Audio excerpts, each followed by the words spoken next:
Hello साथीहरू, आज चाहिँ म मोमो बनाउन गइरहेको छु। यसको नाम चाहिँ हो चिकन मोमो। चिकन मोमो मैले लगाएको छु, किमा मैले लगाएको छु धनियाँ, गार्लिक जिन्जरको पेस्ट अनि ओनियन, त्यसपछि खलास। अब हेर्न चाहिँ अब मोमो बनाउँछु।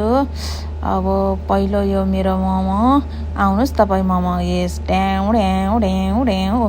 त्यो जो हातमा त्यो देखिरहेको छ नि, हो त्यो चाहिँ मैले अस्ति ढेँडो बनाउँदाखेरि पोलेको हो क्या। ढेँडोसँग म लापा खेलेको हो। ढेँडोसँग म लापा खेलेर अनि फेरि अर्को बनाउँछु ल म। ड्याउ ड्याउ ड्याउ ड्याउ ड्याउ ड्याउ ड्याउ ड्याउ ड्याउ। ढेँडोले मलाई पोल्यो अनि मैले फेरि ढेँडोलाई किड्डामा हानिदिएको क्या। त्यही भएर ढेँडो र मेरो फाइटिङ भएको थियो अस्ति नै।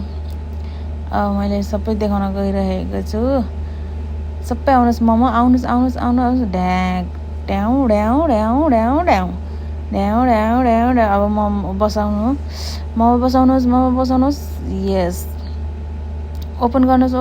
यस, यो चाहिँ हाम्रो चिकन सुप। यो चाहिँ अर्को लट हो, अर्को लट। ड्याउ ड्याउ ड्याउ ड्याउ ड्याउ ड्याउ ड्याउ ड्याउ ड्याउ ड्याउ ड्याउ। अब फाइनल हेर्नु, हाम्रो मोमो चाहिँ रेडी हुन गइरहेको छ। अब हामी चाहिँ यसमा टक्क सुप लगाएर अनि अचार ल्यामलुम लगाएर ग्लाम ग्लुम खान्छौँ।